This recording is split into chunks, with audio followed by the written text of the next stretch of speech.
Hello అండి. నమస్తే. Welcome to వంటల హరివిల్లు. ఎగ్ దోశ తినాలనిపిస్తుంది. కానీ ఎలా చేయడమని ఆలోచిస్తున్నారా? రండి చాలా అంటే చాలా ఈజీ పద్ధతిలో చూపిస్తా. మిగిలిపోయిన దోస పిండి ఉంటే చాలు. ఒక ఎగ్ ఉంటే చాలు. ఎలా చేయాలో చూపిస్తా రండి.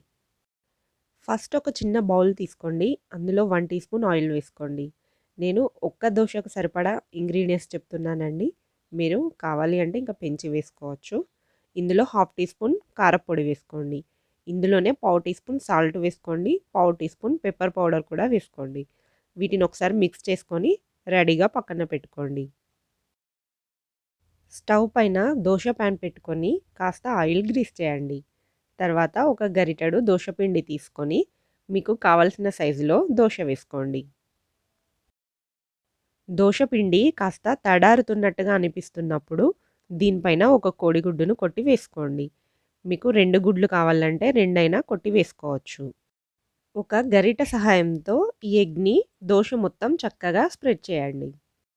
స్ప్రెడ్ చేసిన తర్వాత దోస కింది భాగంలో కాలే వరకు వెయిట్ చేయండి. కింది భాగంలో దోస కాలింది అని మనకు అర్థమైన తర్వాత మరొక వైపుకు తిప్పండి.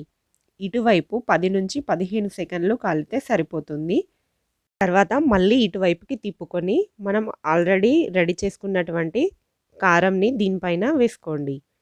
ఒక స్పాచులా సహాయంతో దోస మొత్తం స్ప్రెడ్ చేయండి. స్ప్రెడ్ చేసిన తర్వాత దోసని ఒకసారి టర్న్ చేసుకోండి. 5-6 సెకండ్స్ మాత్రమే ఉంచి తీసేయండి. అంతే అండి. కారం కారంగా ఉండే మన ఎగ్ దోస రెడీ. మీరు కూడా ఈ సింపుల్ వేలో ఖచ్చితంగా ఎగ్ దోసని ట్రై చేయండి. ఎలా వచ్చిందో కామెంట్ చేయండి. ఇలాంటి సింపుల్ అండ్ ఈజీ రెసిపీస్ కోసం ఛానల్‌ని ఒకసారి చెక్ చేయండి.